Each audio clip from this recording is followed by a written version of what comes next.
Okay, sa mga nakikinig, to all the listeners, mga ka-drawing, welcome back sa Kwentong Drawing Podcast. On this episode, makakasama ko si Harbs bilang aking co-host. Pakilala natin, Harbs, yung ating main guest for tonight.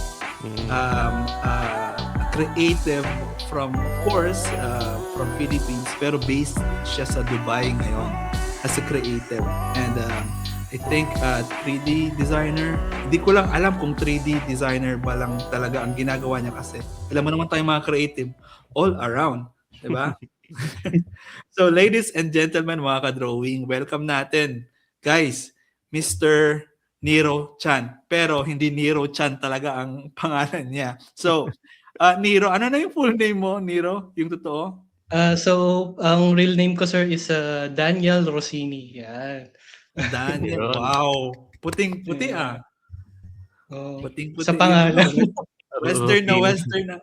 Daniel Rossini ang apelyido mo, Rossini? Yes po. Oh, wow, Western, no? Taga saan ang mga Rossini?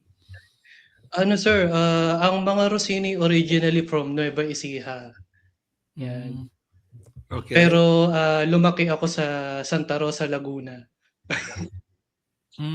Okay. So, now, how do you want to be called? Rossini, Daniel, or Nero? Yeah, okay lang po, Daniel. Mas sanay ako kasi yung Nero Daniel, parang okay. ano ko lang siya. Pen name, screen name. Okay, so ulitin ko yung introduce sa mga ka-drawing. Welcome natin Daniel Rossini, also known as Nero Chan. Ayun. Welcome. Okay. So, Nero, konting kwento, how did you end up living and working in Dubai right now? So, sir, I've been here in Dubai since 2018. Yeah, tapos before, nung nasa Pinas ako, I work as a graphic designer sa Pogo. Pogo company. Oh yeah, alam mo, it was na-legal naman siya dati nang nag-issue ngayon. Anyway, Yeah, sige. before, yeah. Yeah, I think I've been in Pogo company for 2 years in the Philippines. So under kami ng SEO team doon. So more on kami, online contents, yeah, vlogs. Yeah, tapos nung dumating ako dito sa UAE, sa Dubai, nakahanap naman akong work 2019. So dalipat naman ako ng industry. So retail industry naman ako. So I work as a graphic designer naman under visual merchandising team. Pero syempre by paper lang 'yon. So alam mo naman yung mga Pinoy, nag-all around 'yan. So yeah, may rin ako, may konting work rin ako for marketing. Pero mainly nung time na 'yon is for visual merchandising. So more on in-store displays, yeah, sa mga campaigns. Tas currently naman ngayon, nagwo-work ako another company naman pero more on digital contents naman sila. Yun ba yung Sorry, mga sir. LED? Sir, yung sa previous work ko, siya, yung for example, may campaigns, for example, back to school kasi isa yun sa mga big campaigns dito. So nagko-conceptualize kami nung team kung ano yung team ngayon, for example, for back to school ngayon. So ang ginagawa ko mainly graphic designer, yun nga, nag-iisip ako ng table display, tapos yung display sa front ng store, magdi-display ng mga bag, shoes, products. At the same time, may mga screen yung store. So gagawa ka rin ng mga visual graphics for store, yung mga signages, tapos sa mga screen nga, motion graphics. So sobrang lawak nung scope. Curious lang ulit ako, like aside from being creative, what other trades that could we found ourselves working in kapag nandyan tayo sa UAE? Ano pang mga ibang, kunyari, work na pwede nating pasukan or gawin or applyan pag nandyan tayo sa UAE? So sir, napakaraming Filipinos ang nasa creative industry dito sa Dubai, UAE as a whole. So mostly, marami diyan mga photographers, videographers. Tapos siyempre nandiyan yung mga Filipino pride like ni Michael Cinco, mga fashion designers. Dito rin siya. Tapos sa mga ano rin, yung mga sa culinary rin. Like ni Chef JP Anglo, yun. Tapos yung, basta ang dami. Pati yung gumawa ng sikat na Dubai chocolate, Pinoy rin siya actually. Really? I mean, the concept of yung ba yung Dubai, kasi maraming Dubai chocolate na Chewy? lumalabas Chewy? Yun ba yun, yung chewy? Dubai chocolate? Hindi. Kasi Pistachio something? naging, Yun gustong, sir, yung fix. yun, pistachio, tama ka, Harbs. Oo. So, Ang nag-imbento siya original na nag-imbento ng sariling chocolate, or yung concept ng chocolate at pistachio siya nag-imbento? Or meron siyang sariling brand? siya ang parang before yata, I guess, under siya ng ibang brand or may partner siya. Tapos later on, nag-establish siya ng sarili niyang brand. Okay, so isa sa mga pioneer talaga na nagpasimula ng Dubai chocolate. Yeah. No? Naging yun sikat masyado yan dito, Harvey. Harbs, kapag pupunta ka sa Costco, ang dami yan. Dubai chocolate. Dubai chocolate. Pati nga yung mga pinsan ko sa Pilipinas, sabi, bigyan mo kami ng Dubai chocolate. Naging yan sila. Naging pasalubong. Parang ang mahal sa Pilipinas yun, may napanood ako, parang ilang 500 isang piraso or 100 or something like that. Actually sir, pricey talaga siya. Even dito, tapos sobrang parang limited yung nilalabas sila per day. Parang ang hahabulin mo talaga, online order lang siya. Pati dyan, nagkakaubusan din. Oo. Pero ngayon, meron ng mga nagtitinda sa mga stalls, sa mga malls, ganun. Any challenges na na-experience mo, I mean, culture-wise, ano yung parang pinaka na-experience mo dyan na, ay, ganito pala dito, so I have to adjust? Any moments? So sir, sa sa culture, medyo naman sila compared sa ibang Middle Eastern countries. Especially yung Dubai mismo within UAE. Kumbaga mas open naman sila sa ibang culture. So medyo mas maluwag sila compare sa ibang bansa. Yung share ko lang yung one time sir, nag-business travel kami sa sa Riyadh I think 3 years ago, dun sa una kong work. Tapos yung buhok ko before, sobrang haba, as in long hair ako. So sabi nung amo ko, i-ano mo yung buhok mo, ipuyod mo kasi baka pagalitan ka or sawayin ka nung mga locals. So buong business trip namin sa Riyadh, naka-bonnet lang ako. Naka-bonnet lang ako that time. Pero nakita ko ng Pinay na naglalakad sa food court ng mall na ganun yung buhok niya. So sabi ko, okay na rin pala yung okay na rin pala yung medyo accepted na nila. So kasi diverse before na, sir, parang diverse na. Pero before sir, anong pumunta, I think, 'di ba dumating ako 2018, 2019. So 2019 yun yung first Ramadan ko dito. So that time, yung mga mall, although bukas sila, yung mga stores, may parang cover sila. Each store, even yung food court mismo, may parang kinoveran nila na parang mga standee lang na cover kasi para hindi ma-expose dun sa mga locals or Arabic. Even sa office namin, yung pantry namin, may cover rin that time. Pero after 2019, so 2020, mostly naman kasi pandemic, so mostly mga parang June na yata ulit kami nag-resume sa office that time. Medyo, Ramadan, lahat talaga nasa bahay. So 2021 yun, medyo nag-adjust na sila. So wala na yung mga cover na yun. So parang yung dating ko dito, nandun ako sa transition nung perfect timing. Culture itself. For example nga yung sa ano namin, sa work namin, 'di ba? Gumagawa kami ng mga signages. So, Mm. minsan magsho-show ka ng lifestyle image nung specific model na suot yung product. Mm. So, minsan kailangan mong i-zoom in talaga dun sa mismong product lang na yun lang Hmm. yung kita kasi bawal ma-expose yung yung Hmm. hulga nung Yeah, yeah, katawan yeah. ng model, minsan gano'n. Oo. Even yung sapatos na for example ang product namin is shoes, so Mm. kailangan mo i-cover up yung remaining na naka-expose na legs ng model.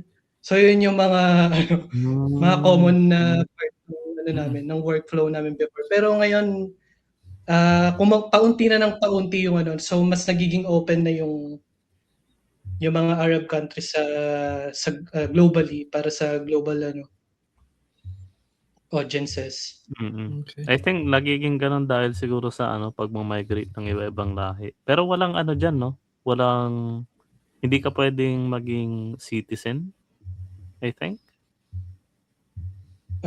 Yes sir, parang through working visa, I think yun yung most Renewal common lang na 'no? Renewal? renewal lang. Pero yung iba Mm. naman sir, kunyari parang meron kasing iba dito na may tinatawag kasi dito na golden visa. I think Mm. yun parang 10 years ba? Mga around 10 years na visa tapos gina-grant Ah. lang siya sa mga ah, yung pagkakaalam ko lang, yung iba yung parang malaki yung contribution sa mga industry nila dito sa Dubai. So for example, may isang artist na malaki yung contribution sa creative industry ng Dubai. So minsan Mm. nagbibigay yung government mismo. Pero I think yung ibang company rin nagga-grant rin sila sa mga employees nila ng the same one. Tsaka yun sir, singit ko rin pala marami ring Filipinos dito sa Dubai na once na kumbaga nakapag-save na sila dito sa Dubai, so ang second Mm. step nila either diyan sa Canada. Maraming nagja-jump ship from Dubai to Canada, tapos yung iba Hmm. Europe.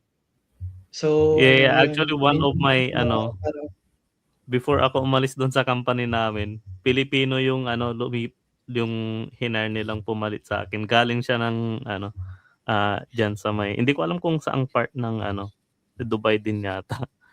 Tapos sabi ko, hmm. dito ka rin pala, dun ka pala galing. Eh, sabi niya, ang laki ng sahod dun. Sabi niya, ba't ka pa lumipat? Sabi niya, mahirap yung dun, yung pag-aaral ng mga anak. Sabi niya, mahal daw. Yes sir, actually yun yung isa sa mga kaya usually yung mga mai-encounter mo na nagma-migrate diyan sa Canada from here, usually may mga family na sila. Hmm. Yung may mga anak na gano'n. Kasi at least mas okay hindi ko sure kasi di pa naman nakakapunta diyan sa Canada. Mm. Kaya ko na-invite si Daniel Harbs. Reason being is hindi na ako passionate pero alam ko mag 3D, no? Alam ko mag 3D ng konti lang yung nabanggit mo nga kanina, Daniel, yung gumagawa ka ng mga booth or stand or display. Ilan din yan sa mga ginagawa ko. Doon ko lang nagagamit ng 3D. Wala na. Hindi ako mo nagbi-build ng characters. But time to time, nakakakita ako sa mga feed ko ng mga magagaling mag 3D modeling, ganyan. Nagti-3D print, ganyan. And then I try to look for good, best creative sa Instagram. Lumabas si Nero. Nakita ko yung kanyang gawa, ang kagaling ng mga gawa niya. So, kailan ka natuto or kailan nag-start yung 3D 3D journey mo, 3D modeling journey mo as a creative, Daniel? So sir, I think ang first exposure ko sa 3D is parang student ako pero siya parang kasi nung time na yun, maano lang ako sir kasi originally ako engineering student. Parang 5 years tapos after nun medyo natambay ako. Tapos parang sabi ko I decided na mag-study ulit. Pero naman multimedia. So parang vocational course lang siya, parang mabilis lang siya. Kasi before ko naman i-take yun, parang may knowledge na rin ako. Parang nagsa-self-study na rin ako ng graphics that time. So, nung tinake ko siya, para yung school namin, ang tinuturo nila sa 3D is yung gamit nila Blender. So, I think yun yung pinaka first exposure ko doon sa 3D. Tapos, tawid tayo ng 2022. So, before kasi sir, para ang original ko kasi na expertise is outside work, digital illustration. So, mga ako, parang fan ako ng yung mga gumagawa ng yung mga t-shirt design, yung mga merch, like sila sa locally, sila Nick Automatic, sila Sir Nicolo, ganon. Yung mga Nemesis, tapos yung mga basta marami, ang dami sa Mga atin. streetwear na Tapos illustration, no? yeah, tapos yung locally naman, yung pinaka first influence ko that time, si Hydro 74. Hindi ko sure kung kilala niyo sila, pero way back pa yan, early 2010s. Tapos yun yung ko for 2010s. Tapos nito nga, after pandemic naman, parang nabalik yung interest ko sa Blender. Kasi sa work kasi ang gamit ko that time is SketchUp kasi more on mga mechanical shapes yun tsaka mga technical na measurements. So parang mas madali siya sa SketchUp, tsaka yun yung pin-provide na software ng company. Kamusta ang Blender? Mahirap bang gamitin? Ano naman siya sir, parang for me, kasi siya actually mahirap siya. Kaya tapos sobrang parang, ewan ko, nasa edad na ba na parang pag nag-aral ka ng isang bagay, sobrang tagal mo bago magets. So from 2022 hanggang ngayon, iniintindi ko pa rin siya. Nag-aaral pa rin. Pero that time kasi parang parang from that version ng Blender, parang ito lang yung kayang gawin ni Blender before. So parang yung mga nagagawa ng mga creative na pinapanood mo sa YouTube, parang ito lang yung kaya nila ituro kasi ito pala yung magagawa sa Blender. Tapos hanggang nag-improve na yung Blender. Tapos ayun, tapos in the middle of that, same time rin, parang 2023, 2022, basta mga post-pandemic, lumabas naman si Nomad Sculpt sa iPad. So parang nagkaroon ng alternative yung mga artist na hindi, kumbaga iPad lang yung device or Sculpt lang yung habol sa mga 3D software. Based sa experience mo as a 3D artist, so could you give me 3 programs na pwede mong, or entry level 3D modeling programs that a normal creative could practice when they want to pursue 3D modeling? 3. Sir, for me, I think pinaka-accessible sa lahat, I think si Nomad Sculpt. Tapos Blender kasi first of all libre siya. Yun yung parang pinaka main niya Free kasi siya Tapos pangatlo, wala akong alam na pangatlo. Pero I think kung sa paid, I think ang pinakamaganda sa sculpting is ZBrush Parang I think yun yung industry standard. Nice. Yeah. I think yan din yung gawa ni Mecca. Sorry. Actually, Daniel, pangatlo kang 3D modeling artist na nag-guest ko dito. Una, si Alex Malveda. Pangalawa, si Jonathan Teodoro. Kung kilala mo, Onatism, ang kanyang screen name as an artist. Yun, ZBrush ang ginagamit niya. Okay. In-introduce na sa akin, in-install ko. After 1 week, wala na. Ang hirap. Ang dami ko kaya, di ba? Sa akin nga, ang dami ko. Kasi pag ganyan, may gusto ako aralin, nagsasave ako ng playlist sa YouTube. Wala, hindi ko sila nagagawin. Hindi mo naman na Kaya So ngayon, Harbs, Daniel, makwento ko nga ulit yung aking pagiging passionate sa 3D, yung love ko sa 3D, mas lalong nagkakaroon ako ng interest ulit balikan yung yan pagiging pag-sculpt. Yeah. Kasi nga tulad ng sabi ni Daniel, yung SketchUp more on yun panggawa ng sukat. Just to give you an example, kung gagawa ka ng detailed na table or furniture, SketchUp is the best way to use kasi hard surface, di ba? Tapos malalagyan mo ng sukat. Pero ang gusto kong i-pursue or ang gusto kong gawin yung paggawa ng characters. Kasi nauuso Character dito design. yung nauuso dito sa atin. And I think sa Pilipinas din, nauuso na yung 3D printing. Hindi man siya sa mga market, sa mga ilang galleries dito, nakikita ko siya parati. So, yun. Although, maya't maya, may mga nakikita na akong nito. May mga iba't ibang mga processes na akong nakikita na ginagamitan na nila ng AI. So, ito. Ayun na. Yeah. Buti na ipasok ko yung AI, no? So, May segue. kasi again, meron akong post minsan sa Graphic Artists Philippines. Inumpisan ko siyang magtanong kung ginagamit na ba ng mga fellow creatives natin yung AI, not particularly yung AI generative expand sa Photoshop, but AI in general. Kasi may mga iba or karamihan sa atin sa Filipino creatives, hindi pa nila masyadong nagagamit 100% or hindi pa nila natatry or ayaw nilang itry. Medyo ayaw pa nila kasi nga AI.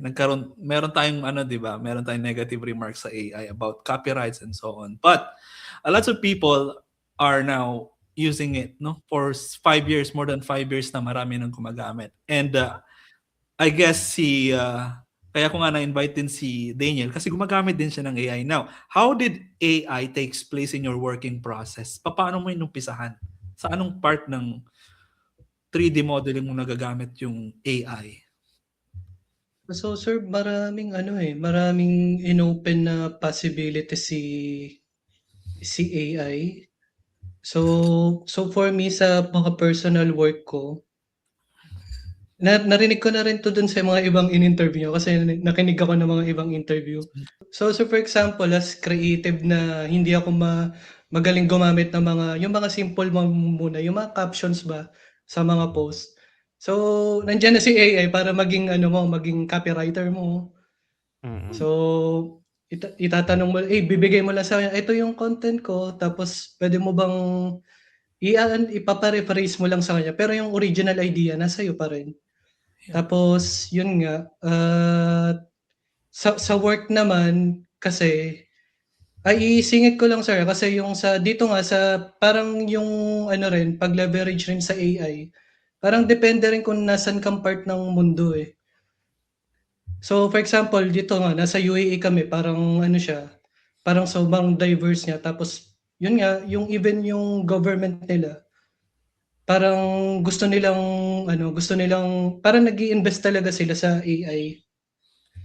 So syempre sunod-sunod na yung iba't ibang sectors dito. So like yung even yung company namin ganun din. So even yung manager ko ina-encourage kami gumamit ng AI. Tapos yun lang, may mga limitations lang I think. Kasi yung ibang brands na namin, na hawak namin, medyo hindi pa sila, parang iwas pa sila kumbaga. Pero yun nga, tapos sa personal work ko naman, yun nga, ginagamit ko siya pang gawa ng caption. Tapos last 2 years kasi, ako nag-explore ng AI or I think end of mga 2023. So una ako na-expose sa AI, parang una yung Midjourney. Tapos ko siya, parang in-explore ko lang siya, tapos nawala na yung subscription ko. So naghanap ako ng alternative na mas okay. So nakita ko si Leonardo AI. Kasi I think mas better siya sa akin. Kasi parang compared sa ibang mas cheaper siya, tapos mas marami siyang model na pwede mong gamitin. So yun, tapos yun nga, yung sa sinasabi niyo sir, siguro yung sa sa content ko ngayon, siya na yung ginagamit ko pang-animate ng character ko. Kasi parang sa akin kasi wala na akong time parang nung time ko mag-animate nung character. Pero ang main idea ko kasi dun is yung character lang mismo yung yung inaano ko. Tapos yung mga contents ko naman most of the time para siyang nagse-serve siya as journal ko, parang yung experience ko that day. Kung gagawin ko yung everything like yung background, yung animation, parang yung na-experience ko that day hindi ko siya mapo-post that day. So, Mm. magte-take pa ako siguro ng 1 week na yung pinakaano siguro, hindi ko sure. Anong ginagamit mong AI do'n sa 3D animated na Gemini, gano'n? Ano siya sir, bale ang process ko, so parang kasi 'di ba parang may time kasi na, 'pag hindi ka masyadong familiar sa prompting, parang ang hirap i-type nung code mo na kung paano mo siya ano yung gusto mo. Papagalawin. So, parang gagamitin mo si ChatGPT as your interpreter na Yeah. mag-build ng prompt ng gusto mo na gagamitin mo kay Nano Banana. Mm. Tapos yun, dun ka conceptualize nung scene na gusto. Kunyari, for example, ang gusto mong scene is si character mo, kumakain ng Chicken Joy, gano'n. Mm. So, yun yung gusto mong concept, iaano mo kay ChatGPT, tapos si ChatGPT magbi-build ng Ng prompt. prompt para sa'yo na pwede mong gamitin sa Nano Banana. Tapos since si Leonardo AI sa loob niya, may Nano Banana Pro siya sa loob. So, dun ko isasalpak yung prompt na yun. Tapos, yung prompt na yun, magge-generate si Nano Banana ng image na pwede kong gamitin as starting frame Sa na Leonardo. iaano ko naman sa selected ko na AI video model, gano'n. Anong video mo, platform mo? So yun sir, parang kasi ang laki kasi 'di ba kasi usually naman yung mga AI subscription parang parang may tokens or credits per Yeah. generation, 'di ba? Sa ang laki niya sa Leonardo. Buti na lang nagkataon na may subscription ako sa long way back sa Envato na hanggang ngayon active pa din. Tapos nung nagkaroon na ng mga AI nagkaroon na rin ng AI services sa Envato. So, meron silang video gen do'n. Do'n ako gumagamit. Mas mura Mas, do'n? mas mura siya sir, tapos nung etong end of 2025 may promo sila na unlimited generation. Nice. Nag-rebrand sila kaya siguro nag-AI na din. 'Di ba nag-rebrand sila ng bagong logo nila tsaka visual Oo nga identity. sir, yung Envato. Actually yung Leonardo this week lang yata nag-rebrand rin Oo, sila. oo nga, nai-post Magkakulay ko na din. sila. Ang parang nabasa ko kasi parang si Envato, meron rin siyang mga parang partnership diyan sa iba't ibang model, pero hindi ka puwedeng mag-select dun sa video generator nila. Parang Sila lang. automatic na napipili ng model si Envato na applicable dun sa gusto mong i-generate na video.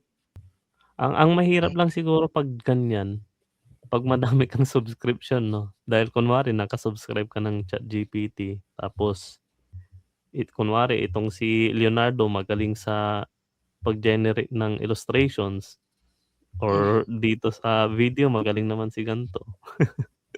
Dun tayo mahihirapan sa subscription. Kaya yun rin yung sir, yung reason na pinili ko si Leonardo kasi sa loob ni Leonardo meron siyang cling, tapos may Veo rin siya. Tapos meron din siya yung image generator ng ChatGPT rin, meron na rin siya dun. Bakit di ka na lang gumawa dun sa Leonardo ng video animation mo compared sa lilipat ka pa ng Envato? Yun nga sir, parang ang lakas niya kumain ng credits. Sa credit Parang nandun na pero credits. Feeling Oo, ko kasi ganyan yung magiging senaryo natin kasi napansin niyo ba sa Adobe nag-integrate na rin sila ng Topaz Lab tsaka, Nano Banana. mm. Pero yung credits din na kino-consume nun kasi feeling ko dahil partnership kailangan nilang bayaran yung company at the same time kailangan din nilang mag-profit dun sa pagge-generate. Pero ang main goal ko kasi kaya ako nag-subscribe ng Leonardo kasi last year gusto kong mag-try nung yung 'di ba may nakikita tayo mga automated na content sa YouTube, yung mga Yung nagiging mga story, mga gano'n, yung yun mga shorts lang, yung oo. tapos yung nag-try rin nga ako nung yung gagawin mong totoo yung anime, yung mga gano'n. Oh, yeah, yeah, yeah, yung magiging live Ang dami kong action. nakikitang ganyan, oo. Oo, Gusto ko rin mag-try sa wala na parang I think huli na ako kasi saturated na. Ang bilis Ang mag-saturate, dami eh. na. So ikaw na nagti-3D modeling, pwede mo bang gamitin yung ChatGPT lang para i-develop yung mga ginagawa mo or hindi?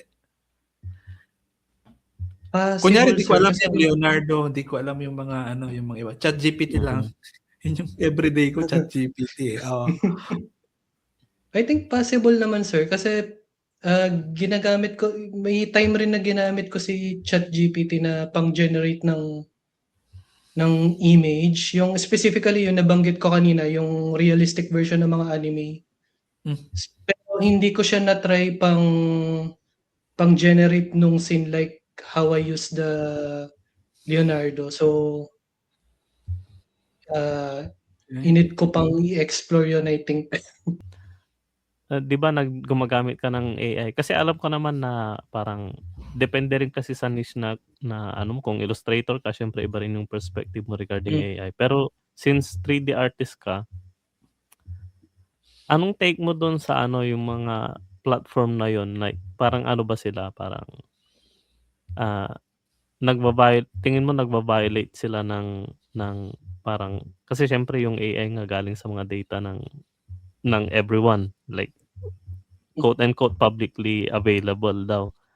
Pero do you think totoo ba yun or parang tingin mo, ah, yung mga platform ay gumagamit ng mga copyrighted content and it hurts the industry somehow or anong take mo dun sa AI? Ay sir, nandiyan na siya, eh, parang as a creative na nasa corporate, Mm, kailangan naming mag-leverage, eh, na mm, kailangan naming alamin kung in what way namin magagamit yung AI as much as possible. Even though currently naman, parang yung mga ibang brand na hawak namin hindi pa sila gano'n kaano sa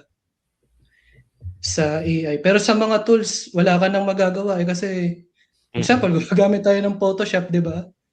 Parang mm. parang kasama na siya sa workflow mo, eh. Actually nakatulong naman siya somehow.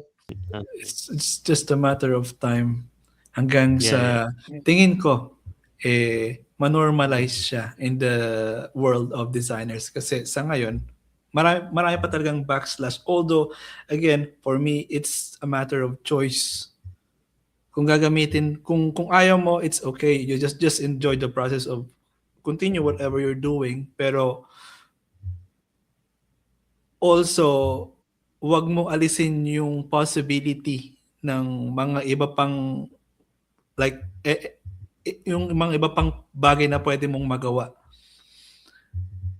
through the use of AI. For example, si Daniel, I'm pretty sure he enjoys the process of doing what he's doing right now. Kunyari yung mga mascot. Ipakita ko lang yung kanyang ilan sa mga gawa, right? Yun na. So kunyari ito nag-ask Is-script? kasi nag-ask ako ng sample ng workflow niya kanina. So Ganda, ito, i-funnel natin. Kanina, yung usapan natin about sa mga AI platforms related doon sa ginagawa ni Daniel, i-funnel natin, nitpick natin, isa-isa, in a simple way, kung paano niya nagamit yung AI sa process na to.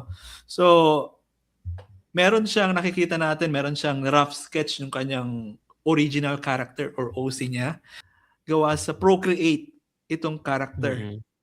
Pwede din before ito, gawa din sa sketch, in-sketch niya muna. So there is a manual process pa din, no? And then pumasok yung dinigital niya, ginawa niyang nilagyan niya ng kulay to formulate the colors. And then later para mas magkaroon ng depth yung kanyang character, ginawa niya saan mo ginawa ito? Sa ano, sir? Anong, Sa anong program Nomad. to? Nomad Skull. Okay. Walang AI dyan, di ba? Wala pang AI di ba? Wala kang ginamit Wala, na sir. AI dito. Parang, so, in between, parang yan yung parang yan yung Sige. process na inano ko. Kinip ko sa sarili ko na dapat sa akin Sa'yo galing pa ganun. rin. Mhm. And then here comes this. Ayan. The Totoo yan o AI lang? Mock-up yan or tunay? Tunay yan Tingin ko Ayun, tunay. sir, tunay Ayun, yan tunay. Pakita ko yung action. Ayun. Tingnan nga natin. Paano mo nagawa yan? Like pinagawa mo dyan? Ganun? Ito, sir, may 3D printer ako at May sa back 3D ko. printer 3D siya. printer. Ayun. Yun na, si John Vic bibili na to ng I just want to point out na yung paggamit ni Daniel ng AI is not to not enjoy the process. Andun ina-enjoy niya, ginawa niyang from rough to 3D.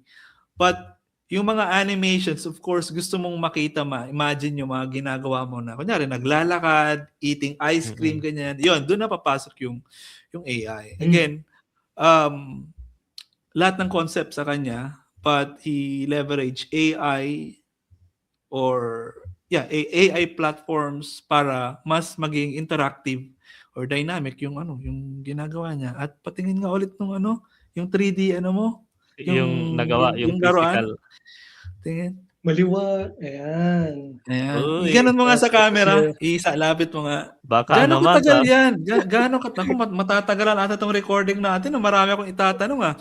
Gaano katagal i-print ang isang yung pula? Yung original character mo na pula? So, sir, ano siya depende sa kasi yung type ng printer ko, siya is resin 3D printer. So, ang gamit is yung resin na liquid. So, parang nakabase yung... sir? Anong Mabilis pangalan ba? ng printer? Lumang model na Bibili to, sir. Ano siya? Bibili na. So, para magkaroon ng idea yung makikinig nito at gusto mag-pursue ng 3D printing, di ba, Harvey? Ikaw ang makikinig, no? Hindi talaga, ako lang talaga, pang ano ko lang talaga to. More on my personal goal is malaman yung, yun. Anong printer? Sorry? Ano, sir, itong model na to is Elegoo Saturn 2. Pero ang latest yata nila ngayon, nasa 5 na. Elegoo? So, Elegoo. E-L-E-G-O-O. Yun. Elegoo Century ka. Kano kaya to? Yeah. And sa ngayon ginagamit mo lang siya pang print, para lang just for passion. Yes? Or pang business na Yes, sir. Ano siya parang isa yun sa mga goal ko before na kaya ako bumili. Parang gusto ko siya ng i-share sa iba yung mga 3D printed na laruan. Kaso ang pala niya, hindi pala siya hobby na madalian. Na-realize ko, matrabaho siya. Anong mahirap? Ano siya, sir, parang kasi ito, 'di ba, liquid siya. So naka-base yung niya, yung time niya kung gaano kalaki yung print mo. Kumbaga may parang layer height ganun. Parang binubuo niya yung model mo by layers hanggang sa mabuo yung whole printed na model. Pero ano ba yan? Pininturahan mo pa yan? Yeah. Ganito yung original niya na kulay. Ayun. Pero mas maliit to. Pero may bigat siya, di ba? Hindi siya hollow sa loob. May bigat ba? May weight? Mas tipid siya, sir, kung i-hollow nyo. Kaya may butas siya kasi para lumabas yung mga excess na resin. Ayan. So matrabaho siya kasi kasi yan, for example, makikita nyo para may mga dot-dot. Parang yan yung mga marks nung support na nakakapit dun sa ng printer. So kailangan mo lihahin hanggang sa umayos yung surface niya. Balik tayo sa AI. As we kung pinakinggan natin yung experience again ni Daniel kanina, it's not 100% na gawa sa AI lahat ng work ng creative works na nakikita natin sa profile niya.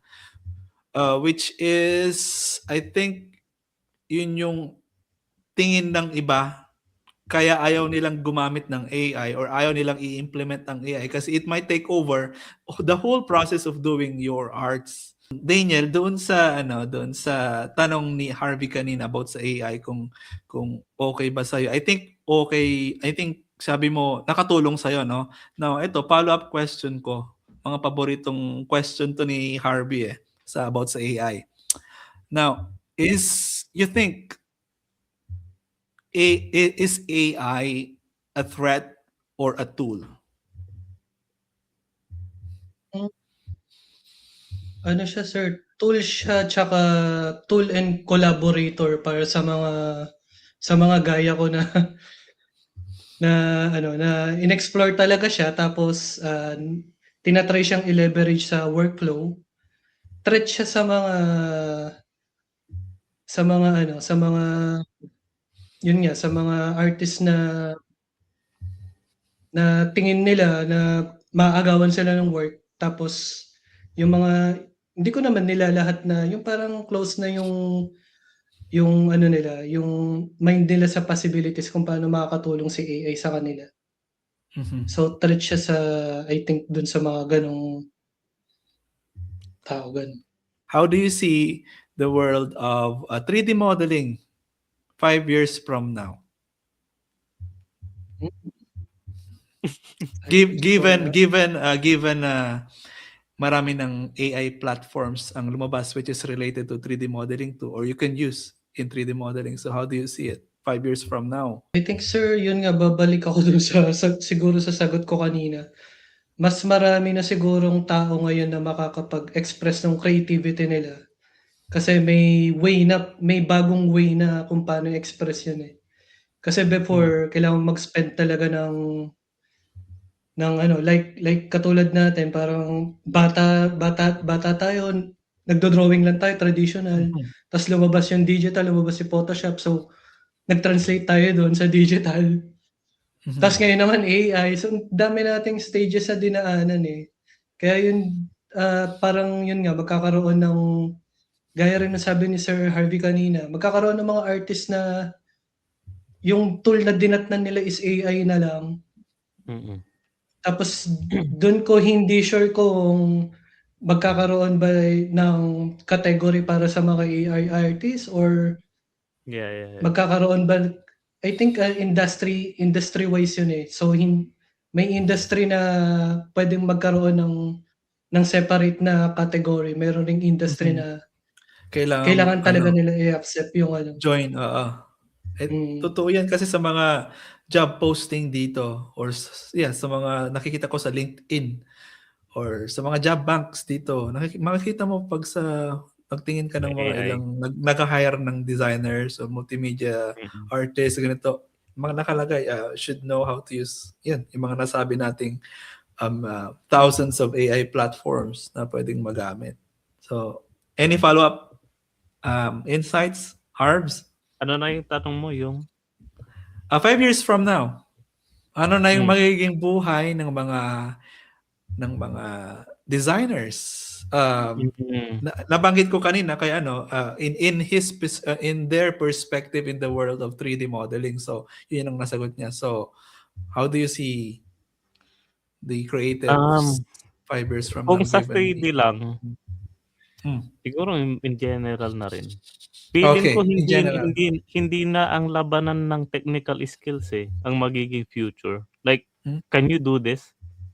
Like, the answer is oo. Like, everyone can do anything, no? Yun yung nakikita kong ngayon, how do you set yourself, yun nga yung tanong ko din sa inyo, how do you set apart kung everyone can do anything? Like, ang nakikita kong, ang hirap, kasi kagabi, iniisip ko rin talaga to kasi merong nag-message sa akin sa page ko.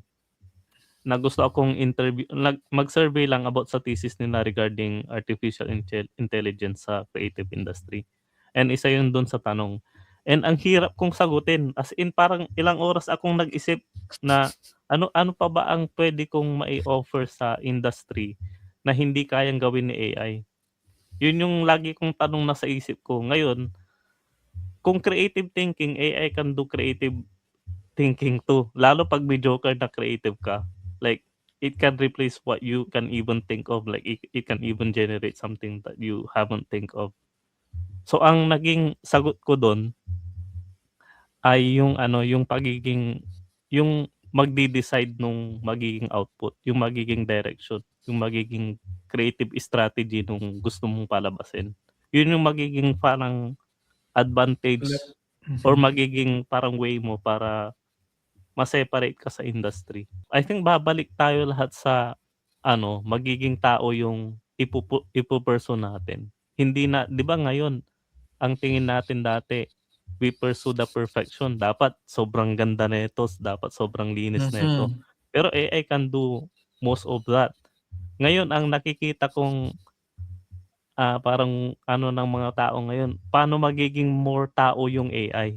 Nagigets nyo ba? Like, di ba may mga nuances na may mga alam mong tao yung gumawa nito kasi parang yung pagsasalita niya parang iba, or yung pag-react ng video niya normal na tao, parang ganon. Parang sir, no? Parang pag nawala yung pagiging humane nung isang bagay, parang generic na siya eh. Yung, Di ba parang yung pag authenticity ng tao, no? Di ba parang pag pag nag-mass produce ka ng isang bagay, parang na siya eh, parang, meron yan dun sa parang, nagdi-degrade kaya nga yung kanina, value.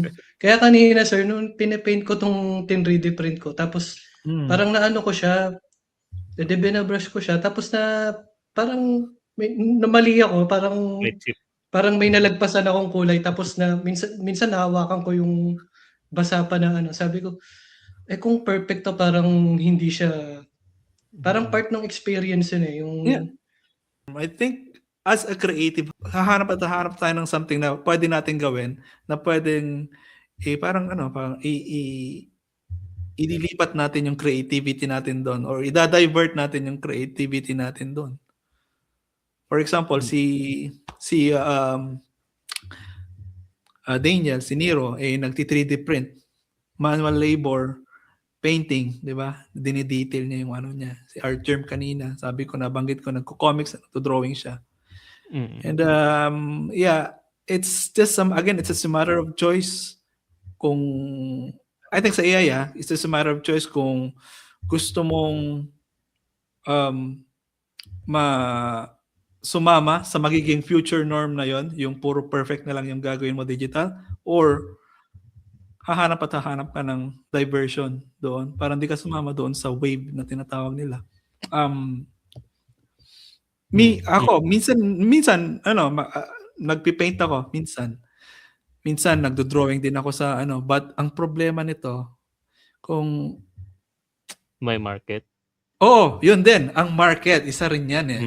But kasi yun yung magiging na ngayon eh, yung 'di ba sabi ko nga baka babalik tayo sa mga physical objects or more like more human.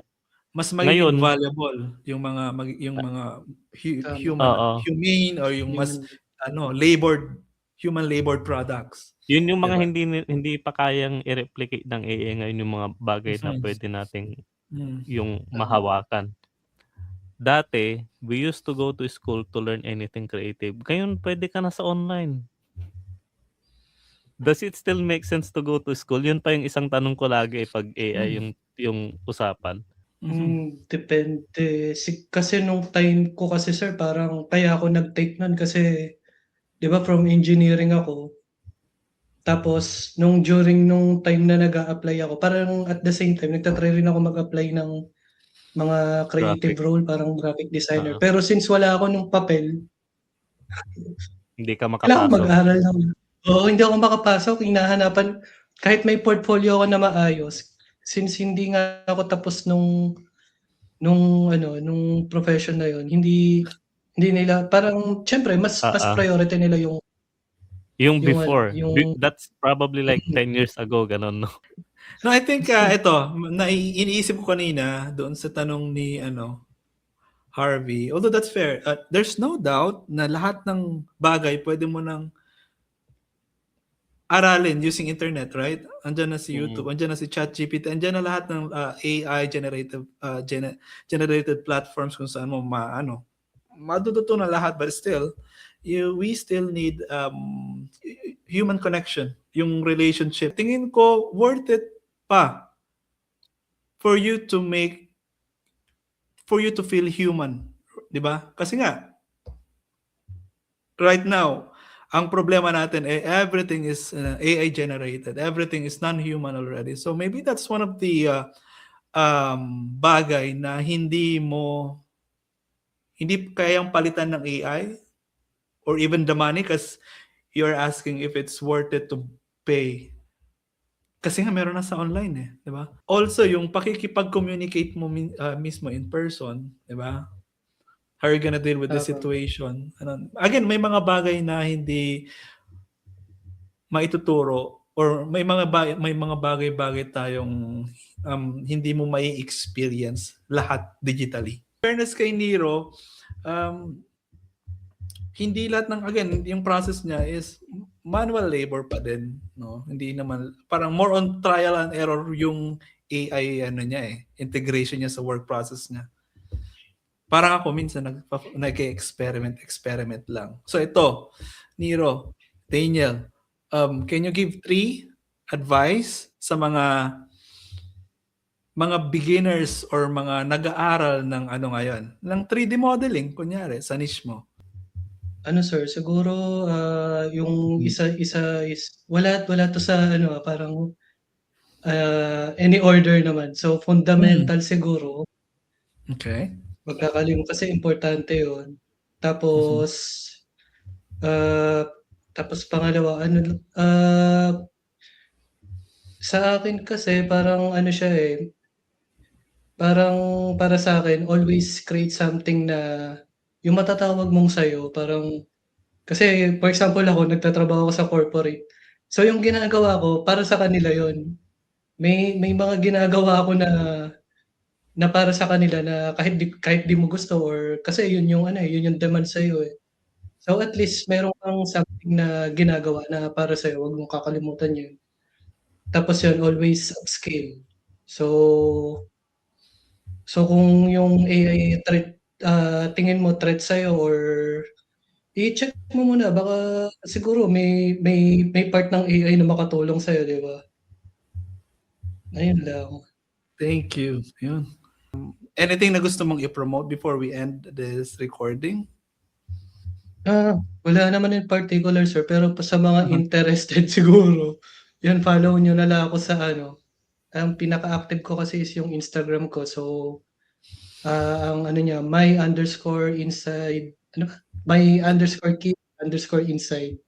Yan, Yun. Nero-chan, yun. Tapos may page rin ako sa Facebook pero hindi na siya active eh. Nero, yun lang. Okay. Ikaw pala yung, yeah, of course. Yeah, of course, ikaw yun, si Nero. Yung may black na black na parang chibi na may Pusa. yellow yung pusa pala. Yes, sir. Galing.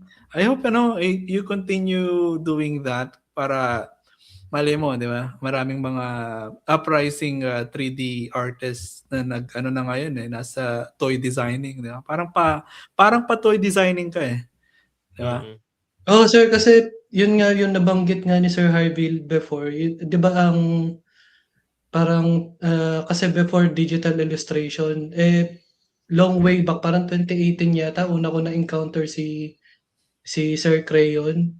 Parang under pa siya ni noon ni Evil Genius eh. Tapos nag-create siya ng sariling short series niya na mga mecha pero itsura nila manok.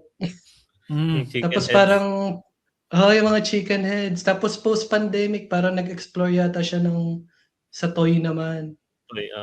So parang parang sabi ko ang galing parang pwede ka pala mag-translate dun sa So parang parang nag-evolve or nag-e-expand yung ano niya. Bumabalik sa Yeah. physical objects, Yes. pagiging I think tao. I think meron din siyang gallery eh. Nagpo-post na rin siya ng mga paintings niya kung di ako nagkakamali. Si Meron Krejcik. din yata siyang cards, kung di ako nagkakamali, yung deck. Sir, Parang I sila think Quicks, under Parang Quicks, di ba? Runit, Magkaganon sila. Yun. Runit Dex Collectibles. yata. Yun yata yun. Galing. Sana makausip ulit natin si Sir Quicks. Ang dami niya Grabe, ng ngayon. grabe na si Quicks ngayon. Dami Hindi niya na talaga. guestings. Yung may at, sasakyan na silang Nissan ba yun? Yep. Meron Nissan, Sir, siyang nakita ko nga kanina. Nissan. skin ata eh. Nissan or yung skin ang yung skin ng sasakyan ang pinopromote, but I'm not sure. Pero grabe ang bigat nun, di ba? Grabe, tindi. Ha. From drawing, naging toy Graffiti. design. Graffiti pala siya, graffiti. Who never knows? We have Nero, Daniel. Diba? Yan, yung mga future na natin. Tsaka sir, ano pala sir, ko rin pala, try nyo rin pala mag-reach dun sa ibang artist dito kasi dami talaga magagaling dito, promise. Really? Tapos may mga nag-a-advocate. Merong isa dito si parang Anyo Culture yata. Parang nag-a-advocate siya nung culture natin, yung baybayin, na-expose niya. Tapos meron rin isang graffiti artist na encounter ko siya before, si Sir Melancholy. Friend siya, actually friend yata siya ni Sir Quicks tsaka ni Sir Big Boy Cheng. Wow. Kasi parang nakikita ko every time na magbi-visit sila dito, kasama siya. I think close sila. So tingin ko pwede kong i-share yung IG nila tapos try nyo sila i-connect. I-reach out natin. Oo. Ang dami magagaling kahit saan part ng mundo. No? Buti itong si John Vic, ang dami niyang nai-invite na mga malalaking. Ako pag nag-i-invite ako, wala ako, hindi ako pinapansin eh. Minsan hindi nagre-reply or napansin ko ang daming taga Laguna na interview nyo. ako? Si Sir Si John Vic. Talaga ba? Okay, man. Oo, nabanggit mo, totoo nga. Oo. Mas Sino mga taga Laguna? I think si Kuya Sandy, Romel. Romel Reyes? Oo, Romel Reyes. Sino pa ba? Ewan ko si Quicks kung taga Laguna. Pero most of them, parang nabanggit niya sa Cool Pals, parang base, original sila sa Kalamba. Hindi ko sure. Ayan. Nga pala, hard si Laguna ba siya? Si Laguna ka ba din yan? Laguna ka. Saan ka sa Pilipinas pala? Sa sir, sa Santa Rosa, Laguna. Laguna rin pala. Kaya pala napansin niya, puro Laguna. Kaya nga sabi ko, habang nagbe-binge listening ako, sabi ko, ba't ang dami ng taga Laguna? Si sir na yung gumagawa ng mga signages. Malapit lang kami sa barangay nila eh. So yung bayan lang kami. Yung yung sa jeep? Yung sa jeep? Si Kuya Nick. Yung may Tesla. Nick Tesla ba yun? Baka si hindi ba siya si yung nag-i-sculpt? Yung Enrico? mga Dolphy? Si Enrico Budes? Yung gumagawa ng... din yata, sir. Laguna din yun. Tapos, Laguna din ba yun? Laguna ba yun? Tapos may babae rin, sir, yung madam na motion designer. Ann Beltran? Ann Beltran, Laguna. Totoo, Laguna siya. Ayun, same. Puro Laguna pa. Ang dami. Napansin ko puro creative. So ito lang nagpapatunay na ang daming creative sa Laguna. Oo, sa Laguna. Baka sa hangin ganun. Sa hangin na nilalang. Punta nga tayo doon. Baka sakaling Sana makapunta tayo ng Laguna one time. But yeah, on that note, thank you for coming, Daniel. And Harvs, thank you ulit sa pag-alalay, paggabay sa akin dito. Again, there's lots of things na pwede pa nating aralin, pag-usapan na at pag sinama mo talaga ang AI. So, just keep yourself updated sa hindi lang sa showbiz happenings, but sa lahat ng mga creative happenings din, di ba? Sa kwentong drawing, mag-subscribe kayo, guys. Decent Tama, kayo sir. sa mga podcast, do your own research din para when you get into the point na kailangan mo ng maybe somehow kailangan mo nang gumamit ng AI, matitimbang mo kung ito ba kaya ko bang gawin without the AI or kaya kong gawin with just my whatever fundamentals that I have. Again, continue learning. Tapos, keep being Pinoy, keep being creative, tapos see you ulit next time. Bye! Thank you for tuning in, mga ka-drawing. If you enjoyed this episode, please leave us a comment here on YouTube and Spotify. For more audio episodes, tune in to our Spotify channel at Kwentong Drawing. And for more video episodes, don't forget to subscribe to our YouTube channel at Jan Victoria. Follow us on our Instagram and Facebook. Just search for Kwentong Drawing. That's it. See you soon. Bye.